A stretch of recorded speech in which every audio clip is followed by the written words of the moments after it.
Welcome to What's a block? Triple Blockheads, Back set. Block down. the podcast for all things volleyball. Aloha and welcome to another episode of Triple Blockheads. Frank, Marc, and I'm Makani.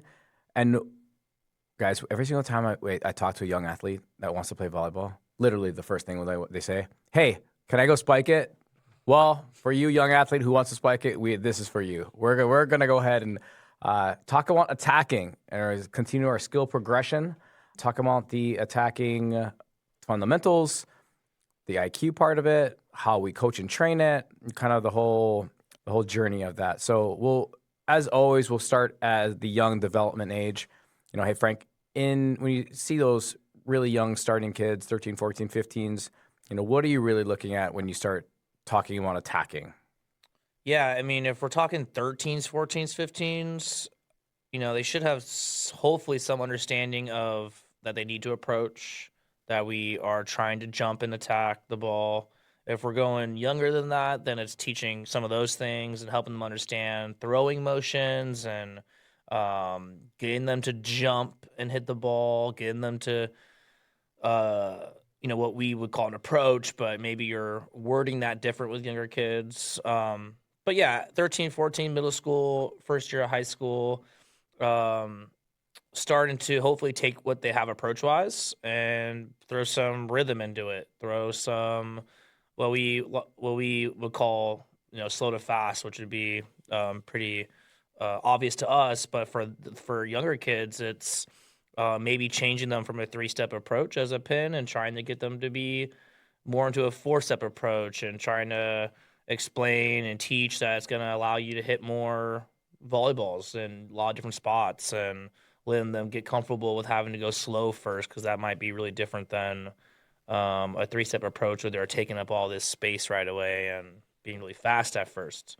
So that's probably, I think, just the big thing right away for us is trying to build some rhythm, and as we run maybe faster offenses, if we're looking at the higher end of 15s, when should they start their approach? If they're going to be slow to fast, and we're going to probably leave pretty early in our first step based on what's going on with the ball and what they would normally do on a higher set offense. That's something that they're going to have to be comfortable with too, is starting your approach before the setter even has the ball. That might be really crazy for a kid that the setter doesn't have the ball yet, and you already want me to start my approach. So that's stuff that we have to spend some time doing if we're going to really prepare them for faster offenses and becoming more dynamic hitters who can hit more bad sets. We can all hit a good set by the time we're 16, 17, 18, but we want to try and get our kids to be ready to hit a lot of variety of volleyballs by the time they're that age. I think a really important skill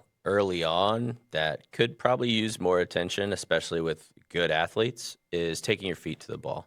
There's a lot of stuff you can do at 12, 13 that forces them to take their feet the ball a little bit differently. And it's really a detriment to your more advanced kids at that time. So your 13-year-old that jumps well already, you're not giving her as much attention probably as those other kids that really need a good approach to be able to go hit that ball. But by the time she gets to 17, 18, if she's broad jumping, she's limiting how high she's contacting that ball. She's limiting the range she has on each shot at any given time. That feet to ball thing is really, really important. So putting more onus on that at a younger age, I think would be beneficial to your top level athletes, but everyone overall. Yeah, I was going to say that I think that there's so many mechanics in attacking, right? From start of your transition all the way into the point that you're landing back on the ground. But the thing that you have to do to make everything else simple is to make sure that you're in the right place as you have lift. Yep. And I think two things that I like to work on with our younger athletes is timing and feet to the ball. Those are the two things, because different heights of tosses or different heights of sets, and not saying you're running a fast offense at 13, 14, 15 years old, depending on your skill level, but I think just seeing it Yeah. and being able to start the right time, as you mentioned earlier, and then also make sure you. There's definitely some set variability at that 13's age. So you got to be good at taking your feet to wherever that set's going to be. Right, exactly right. And then I think you build those mechanics and you build that technique on top of that. I think one of the biggest pitfalls is you see, oh, hey, we're going to work your arm swing. All right, well, my arm swing is never the same because I'm never in the same place twice. So my arm is way out to the right or way out in front or way behind me because I can never get my feet to the right spot. So it doesn't matter how much I work on my arm swing if it's never in if it's the same spot. Yep. 100%. Put the first things first. First things first. You got to get to the ball before you can hit the ball. Yeah, absolutely. Yeah. What are the things? What are the kind of like drills or any type of skills that are even reps that you really work on at a younger age to really build that feet to the ball mentality? Yeah, the first thing I envision when someone says feet to the ball, I think about their last 2 steps. Yep. So just putting them in a situation where all they have is 2 steps left, and you might only have 2 steps left on that spot on the court. You might only have it on that spot on the court. So changing some different starting spots Yep. of where their last 2 steps might be at, and then from there throwing some different directions on where they might have to make those last 2 steps. So any situations like that are good, maybe off a coach's toss so you can keep it kind of controlled. And then just trying to let them almost get them to describe what those last 2 steps feel like so that you can reference that discussion when you start doing full approaches. Like, hey, did you feel fast on that approach? Because that's how you felt when you were doing your last 2 steps. And then they can be like, not really. So why did I not feel fast? Is it because I was going too fast earlier? So it affected, the way I got to the ball. But that's the first thing that I think of right away is last 2 steps. What do we want that to feel like? And can I get them to replicate that feeling through some game-like stuff? Yeah, I love the changing their starting point because that's so much like the variability of your set. Getting to an inside set versus getting to an outside set, that mechanically feels very different. Yeah. Especially if you're still getting your hips open and doing what you should to give yourself the hitting options. So I love those forced scenarios. We do lay 3 dots out, and this is your starting point. You get 2 steps for wherever I toss this ball to go get it. But really using that first of your last 2 to get you there, and then that plant step to get balanced and jump, right? That's your jump step versus the get to the ball step is that first of your last 2 or second of your third. And I think it's a good place to then talk about some arm swing stuff within that drill because if you're at this starting spot, what arm swing then makes sense? Can you go more line because you have more space if you're being brought inside or something? So I think it's a good reference point to talk about what it does feel like to end your approach violently or fast or explosive. Yep. And then where'd you end up at? What are some swing thoughts that we had in that space? Right. What could make sense for us? Let's dive into some of the mechanics, like there's the arm swing mechanics. But before that, I just want to reference a prior episode where we talked a lot about recruiting. And what I'll tell you is coming from a lower division, that's like the biggest differentiator, I think, from our especially outside hitters, because you get so much junk.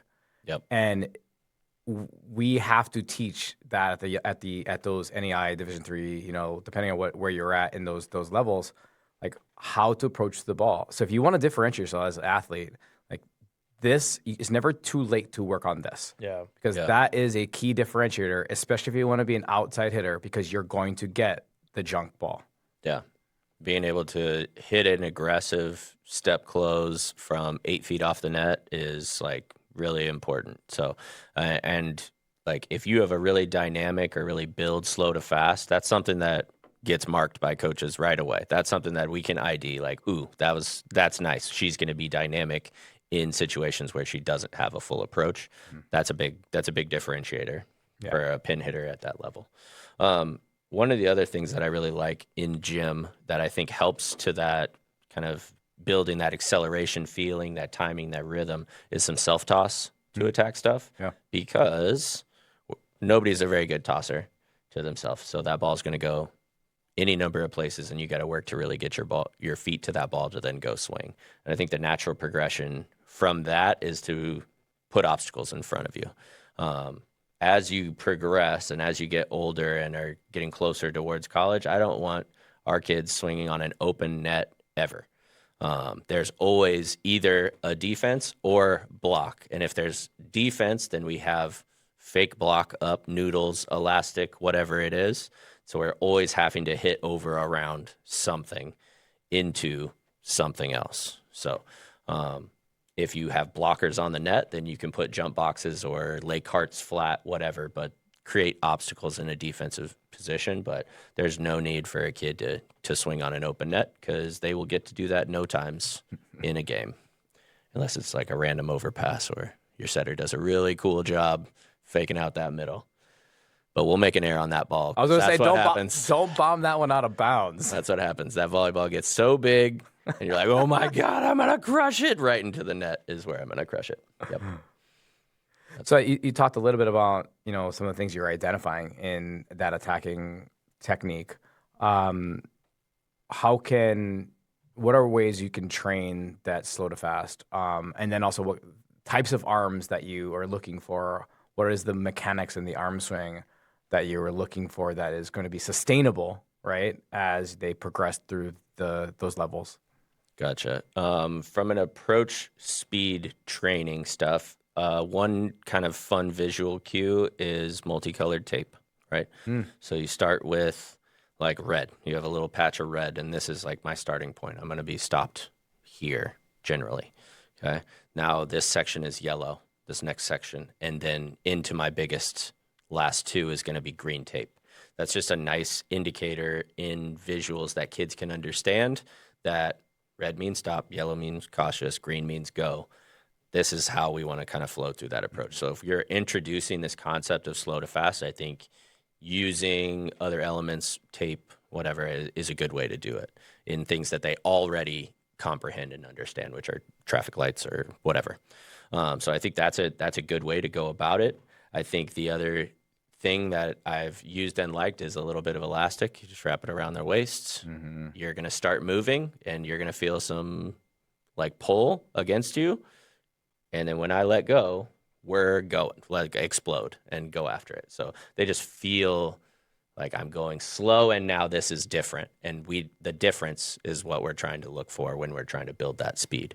So I think there's a lot of different ways to go about it, but use some external cues to help get the point you want. And I like attacking it from all sensory phases as much as we can. I don't know how you get a slow to fast smell going, but look for that too. That's good. That's a really good one. I love that traffic light one. That's awesome. I think just to add on to that, I think the power of modeling is beneficial for a young kid, being able to see it and then trying to replicate it. Yep. You can do that on a projector, or you can bring up a pro match and watch how the pros do or the college girls do it. They can be like, oh, that's interesting. I do see she's going slow to fast. Mm-hmm. We've talked about video delay before, being able to do a couple reps even without a ball, and then comparing it to with the ball and seeing if they can get the two to look somewhat similar, feel similar. I think the one thing I don't see more of is that level change to like kinetically load, or like a physical height change. Yeah. And I see a lot of just straight line approaches, and they wonder why they're not getting lift. And I'm like, well, because your muscles, your jump muscles need to be able to contract and expand. Yeah. And I think that also comes with that next layer is, all right, how you move up and what are you doing with your arms? And as you're going into your load and you're going into your slow to fast and your last two steps, how are we using our arms not as anchors, but as mechanisms to get us off the ground? Because that's what's important. Yeah. A note on the height change. If in an ideal, what we talk about is the Nike swoosh wear, Nike school. But that is the general shape your approach dynamic should take. I should go down into my load and then explode pretty abruptly straight up, which kind of follows just that trend of the Nike swoosh. So an interesting way to talk about it. Or if you're recording an approach, can you draw the head line? And if it doesn't kind of mimic that Nike swoosh, can we be more dynamic through it? I think that's important. Yeah. But to your point on the arms piece, like that's how that 5'8" kid differentiates from other 5'8" kids is can I get another inch or two through using everything into it? And if you have a really mechanically sound approach, I'm getting a great big draw with my arms and throwing both up. All of that's creating vertical energy as opposed to lateral energy forward. That's going to get you an inch or two higher on your contact point, which if you're a small outside, is the difference between a kill and a block at times. So being dynamic and using those mechanisms to get prepped as much as you can. And then once we get into that prep position, that's really where we have put a lot of focus at the college level. We are trying to find those biomechanical inefficiencies and make little tweaks to make your torque a little bit greater,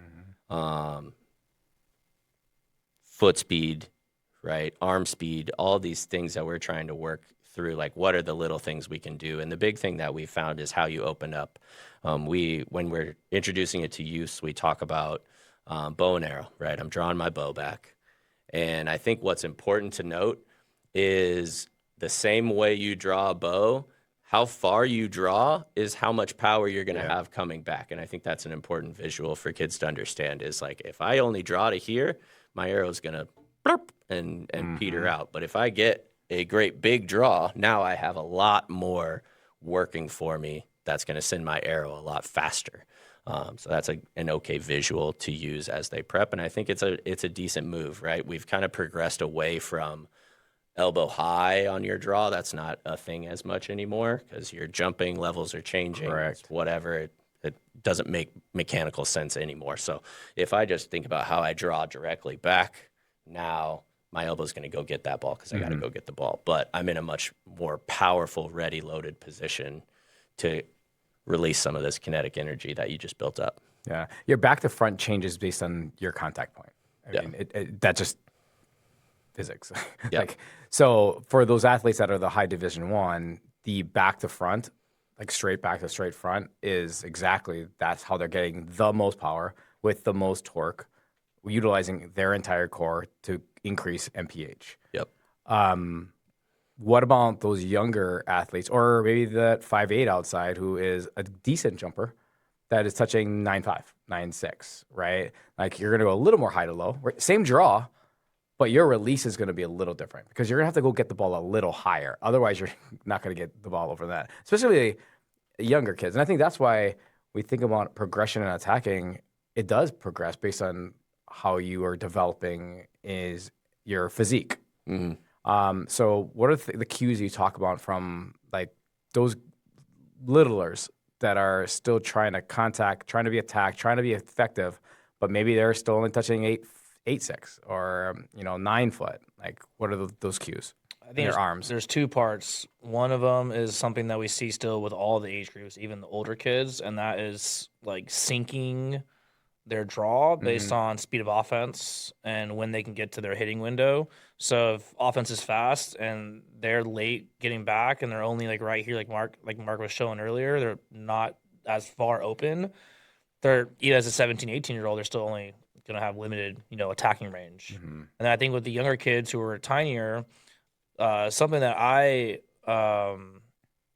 spent a lot of time on is just trying to compare it to other skill sets. So the serve. We talk about the serve a lot with the young kid and having almost bow and arrow set up early in their approach.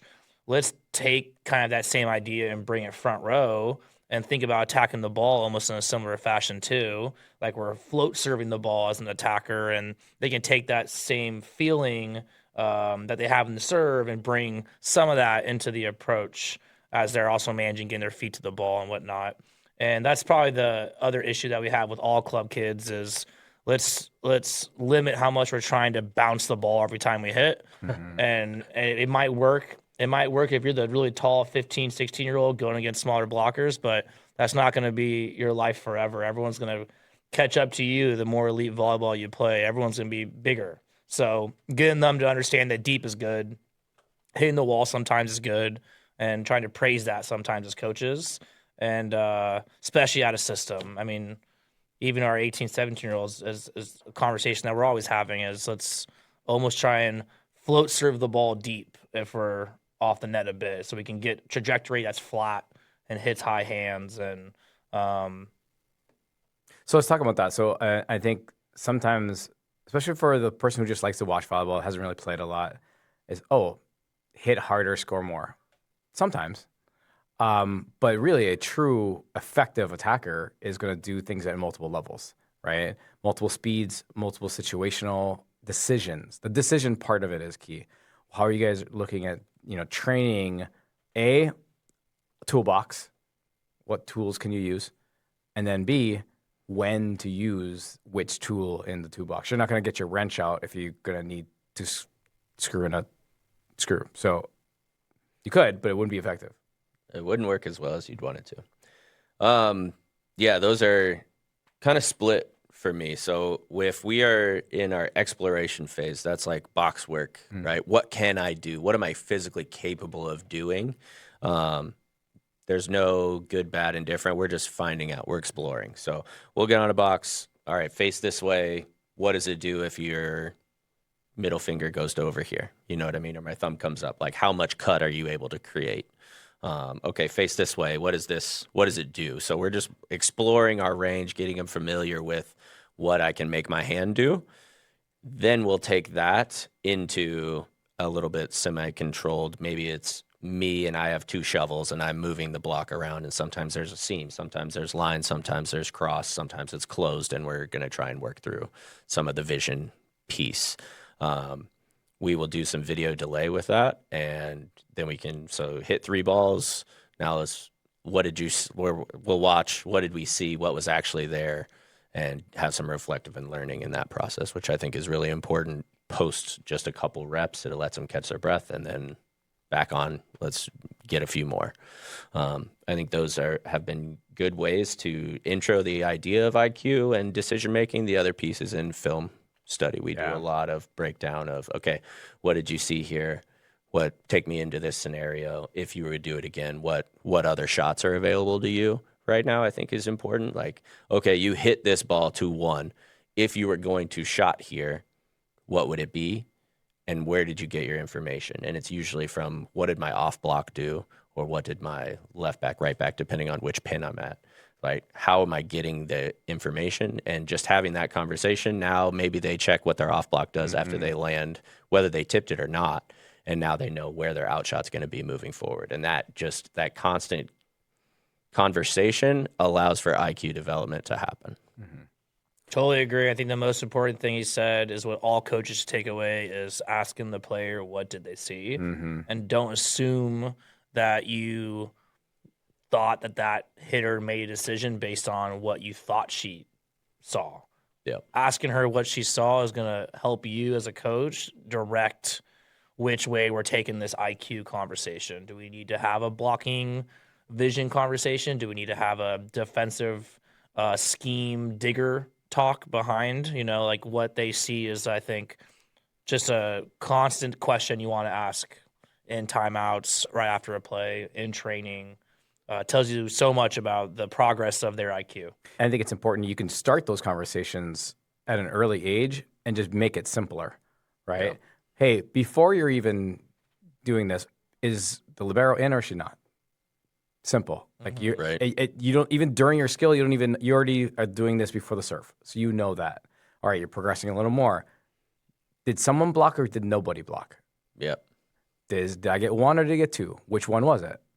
And then you progress to things like, all right, was there a split? Did they drop? Are they pinching me into the middle or whatever it might be? Yeah. But I think starting the problem I see a lot is that we're not starting the early conversations. So when you ask a kid what do they see or why did you do something, there is no answer. And then when you're trying to get to a higher level and collegiate level vision, you're starting from the ground up, and I think that's a detriment. Yeah.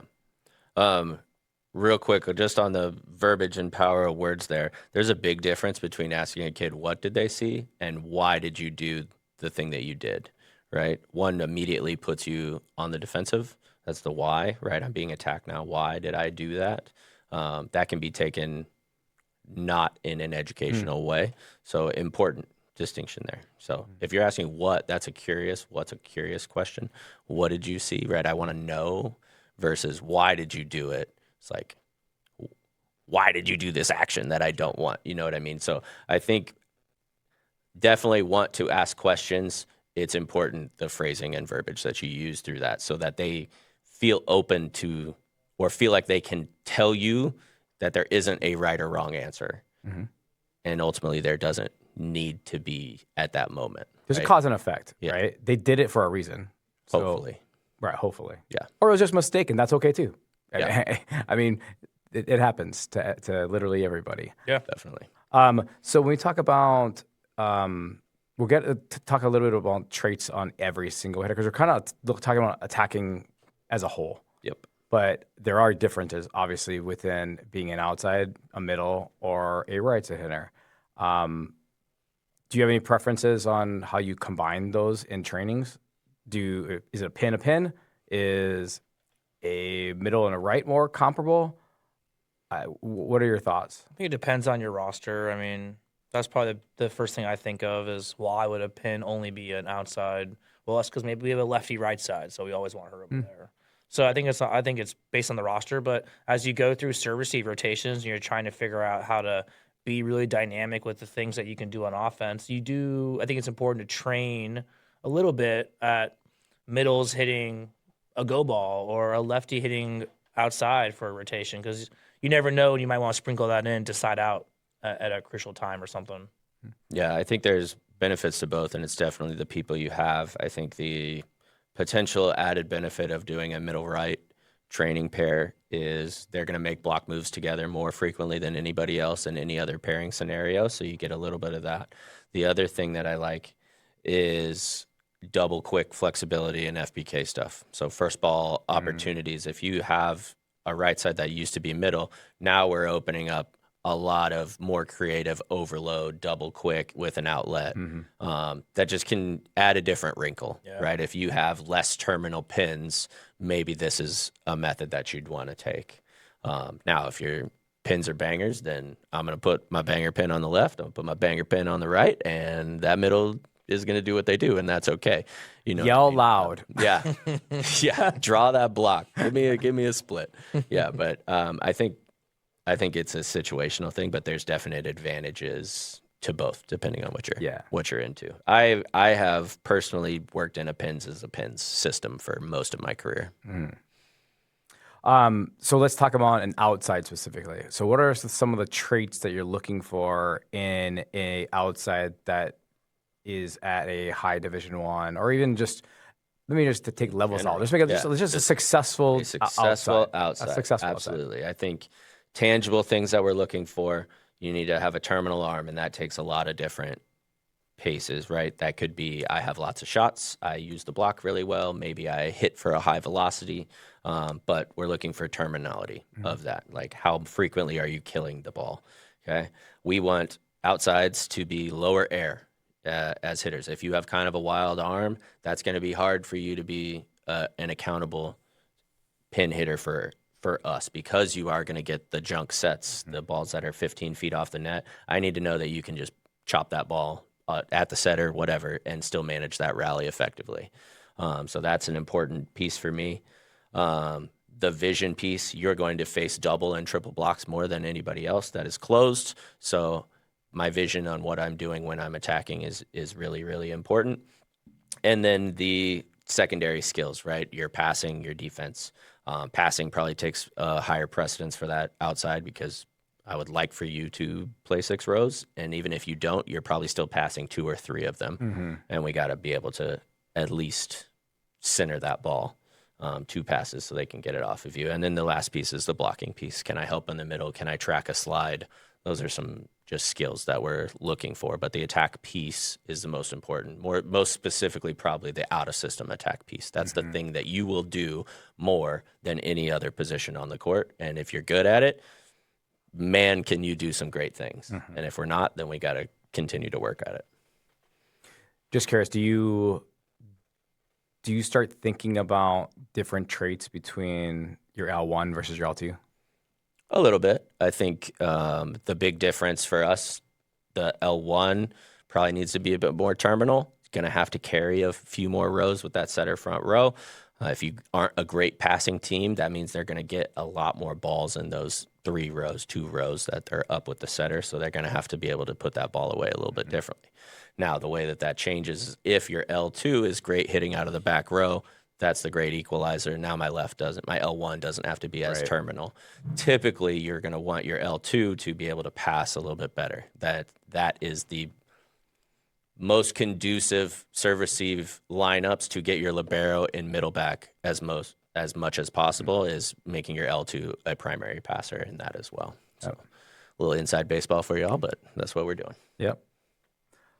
I think club or outsides, it's all those same things, but just trying to gauge the potential of kids and can they get to that.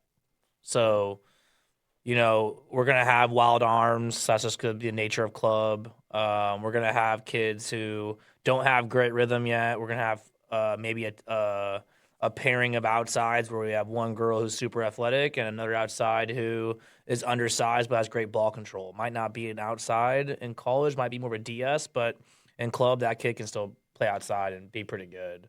So it's all those same value sets. It's just trying to gauge kids' work ethics and can they get to all the things that Marc talked about. Yeah, Frank's kind of hitting on more intangible qualities to those pins, and I think that's what you can start to look for at a young age as a coach.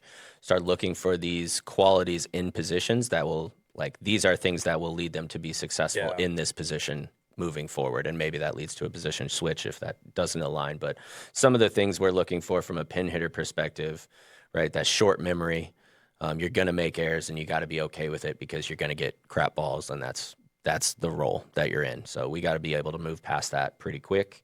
The go-getter, right, the no matter what, I'm going to go get this ball and go after it, like that kind of meatheady vibe, like that's a thing that we look for, right? Because the inconsistent location, it can't be I'm going to wait and now I'm going to chop. No, that ball's 15 feet inside. Let me go jump off 1 foot and go crush this thing. Like that's what we're looking for from a vibe.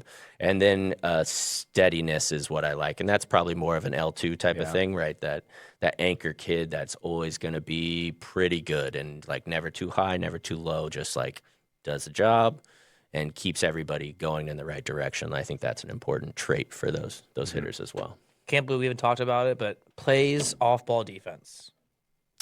Man, there's nothing that can destroy a system in transition than pins not being engaged on an off-ball and taking some tip space and knowing that if you just take care of the pass, you're going to have plenty of time to transition. Probably more of a club thing than a college thing, but I mean, there's just not great habits of club kids playing tip defense. They're Defense first, like take care of the other team's tip, and it's the easiest action for the other team to do. And if it's because we forget to do it and they score points, that's not a great place to be on defense. So what other things are hard in that role to continue to be successful? Getting blocked and being okay with it. Yeah. Knowing that you're going to get targeted from the service line, like you are going to have to pass lots of balls, and especially after you make an error, you're going to have to pass a ball. Like those are like it's a heavy load to take to be an outside that's in passing patterns and plays 6 rows and defends and all this thing. So you got to be okay with that, and you got to not even okay. You got to love the fact that you're in that position. Yeah. I think blocking the slide, it's frustrating because especially a team who can run it well and can run it at different contact points along the way, and a middle who is savvy enough to know when to hit it, you can do everything in your power, and you're still gonna be successful a smaller portion of the time. It's a great set. It has a high success rate. Yeah. So absolutely. What about let's talk about the same things for a right side. Maybe a little bit different, right? And especially in the game now. The game now is different. The right side has become this terminal position. So talk to me a little bit about what those tangible traits you're looking for. Well, the main one that you just mentioned is terminal. Like I'm expecting our right sides to have a higher kill percentage than our outsides. It's the nature of the sets. It's tend to be faster. It's like you get the middle pull. You need to be able to terminate this ball 40 to 44% of the time. That's the big thing. Physicality for a right side. Overall, you need to be imposing at our level as a blocker. Just a physical presence. Even if you are tall but like narrow, skinny, like it doesn't carry the same as if you're a big, broad-shouldered right side that, you know what I mean? Take space. You want to make the opponent attacker feel you, and bigger kids get felt. So I like any of that stuff. And then I think an important one, which we kind of hit on, is the ability to hit various tempos. And that goes back to, can I hit a first tempo middle attack in first ball while also hitting my traditional second tempo 5 or whatever, or slide behind maybe? Can I go off 1 foot? That'd be another thing that I'm looking for. That could be cool. And then, block presence overall, right? That's going to be your secondary role next to getting kills is, am I shutting down the kid that gets the most sets, which will be the outsides for the other team. And what about with the intangibles? Obviously, being on that side of the ball, you are going to be blocking a lot. So you're going to be blocking a lot, so you got to love blocking and the feeling of blocking. Like a defense-first mentality is not a bad thing to have for those positions.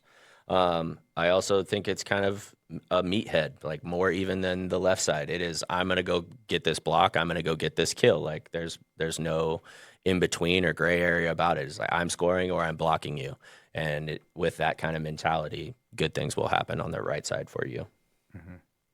The other piece that I really like from right sides that I think, because you're not going to carry as big a weight, you're not going to get 25, 30% of the sets. We're talking about maybe 12 to 14% generally for a right side. So when you do impact the game, can you be a big energy boost for the team? Like if your main thing is blocking and you get a stuff block, when you come down, I want you primal scream, stare through the net, whatever it is. But the rest of the team needs to get hype off the fact that you did the thing that you do.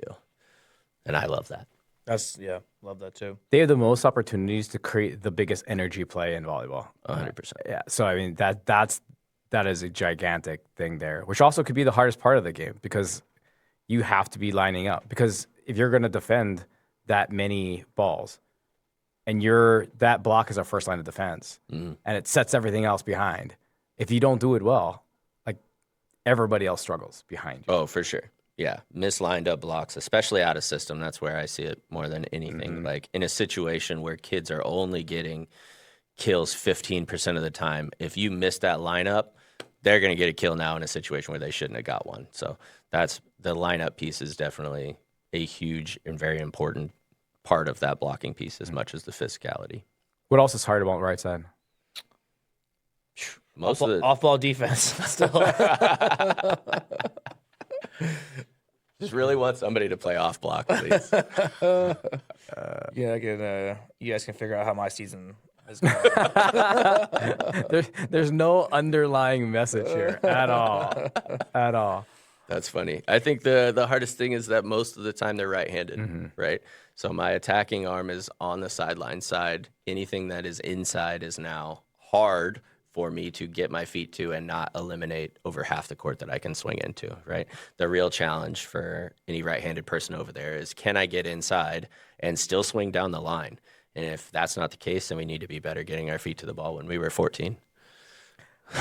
Refer back to minute 1 of this episode. Yeah, I agree. Like being right side, a right hand. I actually played right.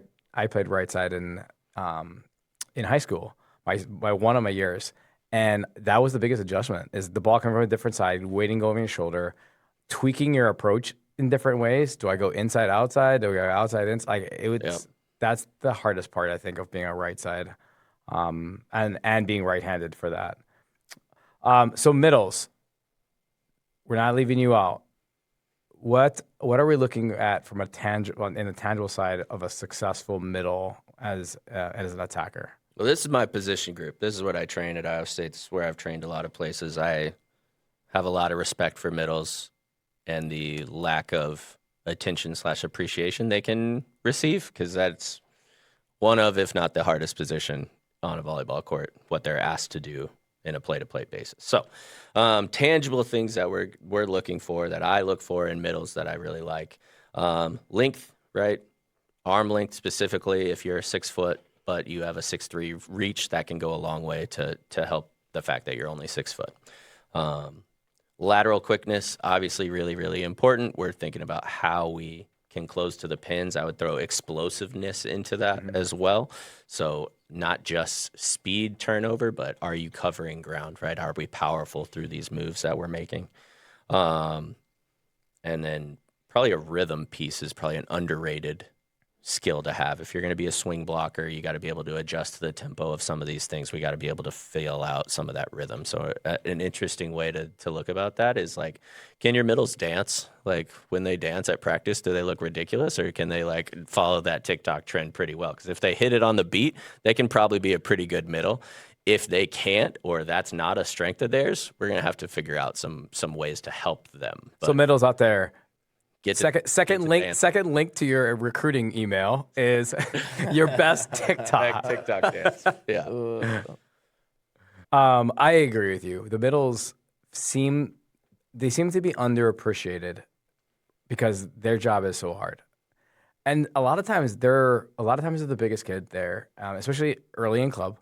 They are also the ones that seem to have tried to be more explosive, but because they're the bigger ones, they're working through their body type, especially in club, of doing so. But let's not joke around. Like they have to be one of the smartest people on the court because they're going pin to pin and they're defending a setter whose prime job is to get you out of position. Yep.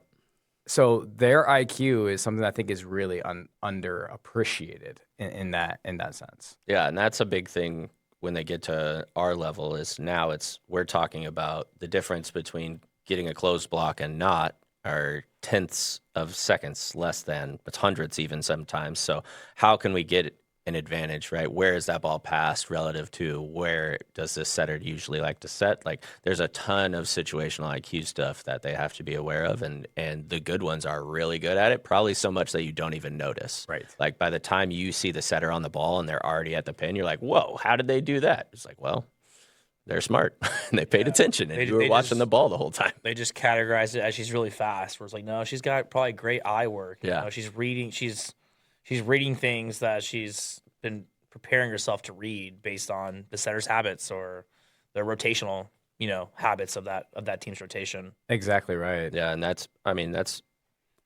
the IQ piece is almost a little bit more intangible. I'd put it into like a quick decision making. Yeah. Right? I don't have time to labor and be like, well, maybe they could go this way. It's like, oh, nope, I see this, I'm gone. So I think that's an important intangible. But to me, the most important intangible thing for a middle is motor. I talk about it all the time. Your work rate. How long are you willing to block, transition, block, transition, block, transition, block, transition? Now I get set and we can terminate that ball. You know what I mean? It's like, how long are you willing to work without knowing when the finish line is? Yeah. And if you are that kid, you can be a good middle at whatever level. Yeah. What do you look for in some of those intangibles when you're, really, this middle is going to be a good one? Motor is a big thing, like being available, being creative about being available. I think we see so many middles that in the club level who the ball is passing the 10-foot line, they think they're not an option. Right. So it's on the coach to train some of that for sure, and understanding, that we can be in system there. But there is a certain motor early on that I think you can detect that kid is still going to call something, and those are kids that are exciting to see because they have high ceilings. Now it's just training them how to do it. I think an important skill to help with that is allowing your middles to be audible based. Yes.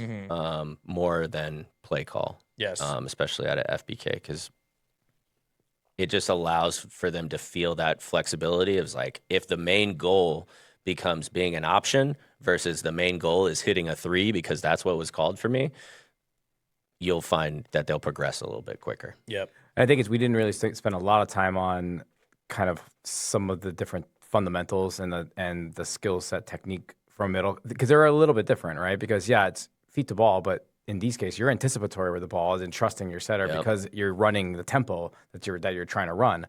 But to your point, I think you are communicating what you want and then you're executing what you want with the same motor or same passion and energy that you, I don't know, 70% of the time, 80% of the time, not going to get the ball. Yeah. And I think that's that's that motor thing that we continue to talk about. And that is like, you got to be a little selfless. You have to like take pride in the fact that you pulled a block. You know what I mean? Like those small wins The are team really, wins. really important in that middle position. Is like, how do you find glory in stuff where you don't directly touch that ball? But that pulling a block is a huge one for me. Like I always try and call out to the middles when they pull that block, like, hey, that's your kill. You got that pin, that kill, and they better say thank you for you being up on time and pulling that block and being loud. Like you did 100% of what you're supposed to do. Couldn't have done it any better. You need to get some shine for that. Yeah. So make sure you're glorifying those middles. Yeah, it is probably the hardest part of that is their job is that they don't get a lot of the credit. They don't get a lot of the sets, but they're setting up a lot of people offensively and defensively for that matter, 100%. right? Yep. I'm not leaving the Mills out of this. Tip defense. You're serving. The other team's already saying no libero. Don't be surprised they tip it on you. That's a fact. 100. Get beat deep at least first, and then we'll worry about not getting beat in front of us. We're gonna have to do a off-ball tip defense episode, and we'll just go ahead and like lean back, let Frank have his little therapy session. But there are certain patterns in club that it's like they just repeat themselves over and over and over. Oh yeah. And we don't then train it in practice, and then we're surprised about getting tipped on in off-ball defense moments or the middle not being ready for a tip, and you hear the other team yelling tip to the middle or the libero's not in, and then our middle is just hanging out. Oh, they tipped it on me. They found me. How'd they know I was here? Are you guys put your middle in left back after they serve or middle back? Or right back if you're setting this up? Depends on the situation. Yeah. We do everything rotation based, so For sure. wherever we don't think they're gonna hit in that moment. Right. Yeah, typically left, but we will adjust based on shot chart.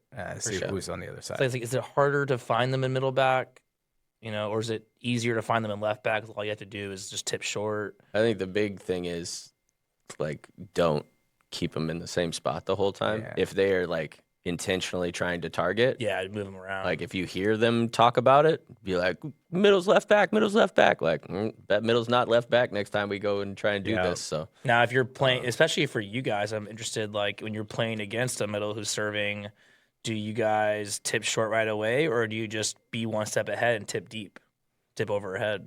we are currently not at the level I would like as far as like IDing that the middle is serving and how are we orchestrating the play to Understood. get a ball where we can smoke it at her. I'm not trying to tip it at a kid. I'm like, they can pick it up at our level for the most part. I want to blow her up. Create an alley. Yeah. Yeah.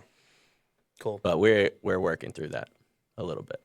The issue is like play call from bench over by the time they get back. Like, Do we have time to?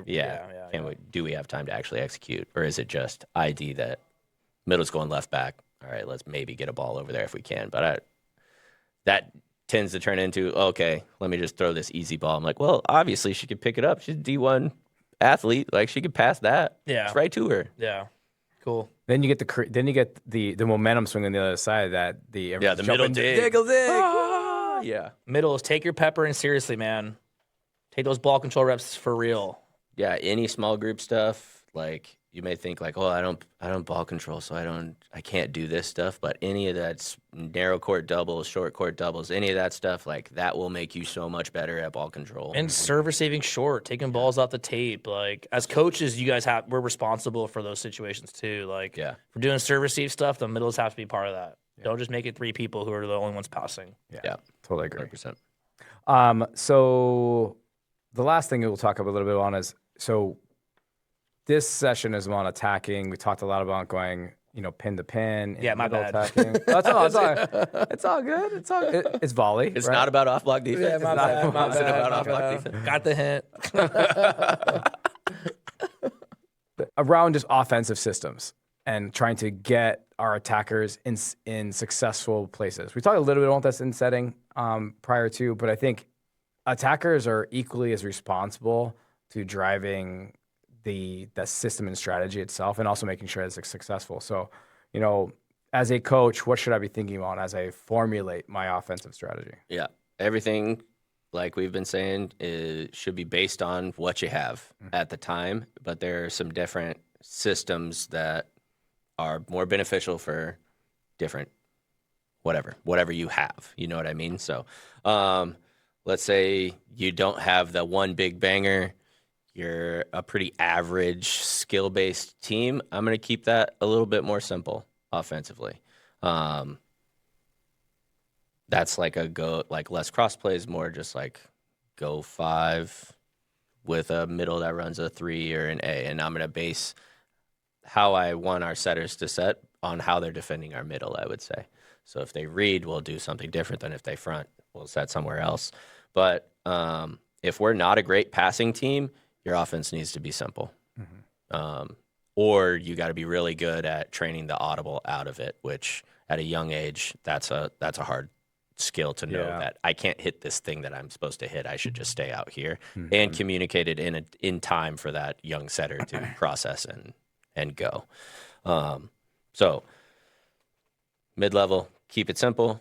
When it's good, set the middle. When it's not, set everybody else. Look for the opportunities to make those little flips, but occasionally you might want to move one of your pins in for like a 32 or a back 2 or whatever, just to keep them off balance. But overall, we're not doing a ton of crosses or anything that's too complex. I think in the simple thing, you can still create confusion through overload. Absolutely. So I think you don't have to cross to create confusion, and just want to throw that out there. Yes, that's a good point.